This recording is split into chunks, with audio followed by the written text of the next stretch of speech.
sont devenus violents.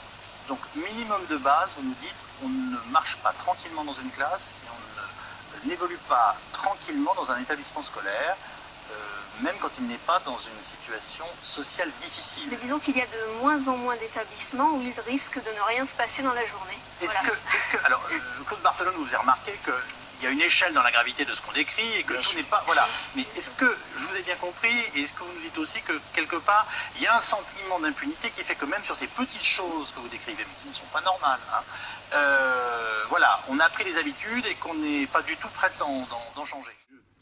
Mais la question que nous posons tout de suite, c'est comment faire en sorte... Et votre programme, c'est de supprimer. Le parti du débat n'est pas là-dessus. C'est-à-dire qu'on est en train de venir vous proposer, possiblement, même si c'est pas très français le terme que je viens d'employer, des moyens supplémentaires dans des domaines de sécurité. Et j'allais dire, est-ce que vous pouvez faire la garde de triage? C'est-à-dire que vous avez peut-être besoin des deux, mais là aujourd'hui... Elle voulait montrer à Jacques Chirac que, voilà, que... Elle savait faire ces choses-là, elle savait...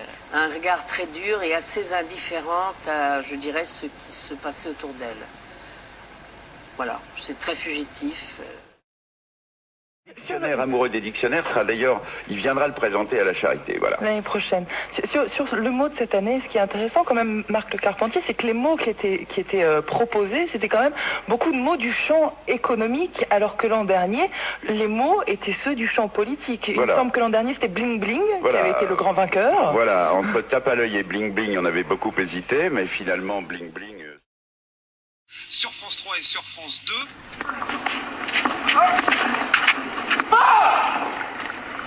15-0.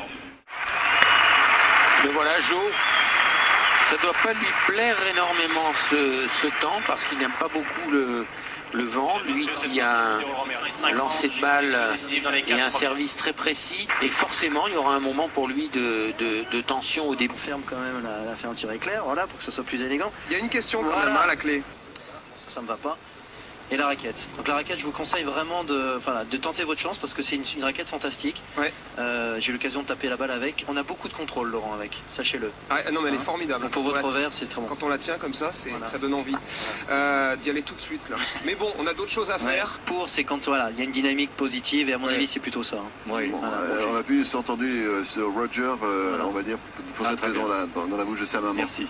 Il y a peut-être d'abord à se poser une question concernant, je dirais, le physique de l'un et de l'autre. C'est-à-dire qu'on a la sensation que maintenant, Gaël Monfils, hors blessure, on va dire, est l'athlète suprême des cours de tennis. C'est-à-dire qu'il est capable d'aller chercher des balles incroyables, de glisser, de repartir, de sauter très très haut, de taper très très fort, de courir très très vite. On peut dire que c'est peut-être le meilleur physique du tennis quand il est à 100%.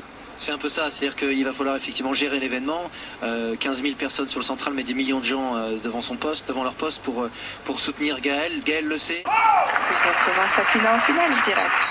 Donc voilà, surprise, Stosur en demi-finale. Spécialiste du double, c'est la première fois qu'elle va aussi loin dans un grand chelem, donc voilà, c'est la surprise. Surtout, on l'a comme vu, Soderling. on l'a vu aujourd'hui très décontracté, très concentré. Et il y a des jambes, il faut le reconnaître, un petit peu plus courtes qu'elle. Voilà pour les enjeux, donc vous avez l'ordre, d'abord. Voilà, le tennis et Roland Garros, c'est formidable. Regardez ce décor magnifique. Je vous souhaite une très belle soirée sur France 3. Salut à tous. Non, il nous entend, donc on fait très attention à ce qu'on va dire. Ah, voilà. Je suis très heureux de recevoir ce soir.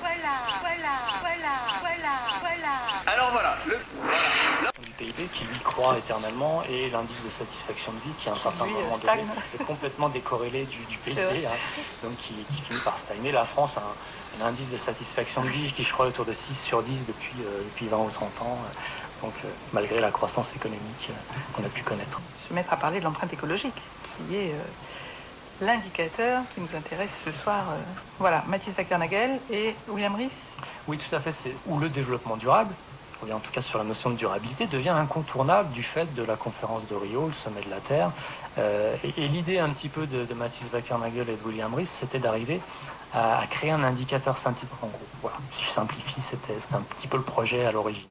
L'équipe de France a réussi son opération, comment dirais-je, rachat. Ouais, effectivement, et les vacances sont méritées pour des Bleus qui ont battu la Turquie 1-0 lors. C'est toujours bien pour moi de prendre des sélectionnés en équipe de France. Après, j'ai marqué ce soir, on a gagné, c'est bien, mais comme je le dis tout le temps, ça continue, c'est bien pour moi et il faut que je continue à travailler. Mais dans l'ensemble, je suis content de ma première mi-temps et voilà, j'ai joué seul devant, ce qui n'était pas facile pour moi et je me suis bien débrouillé.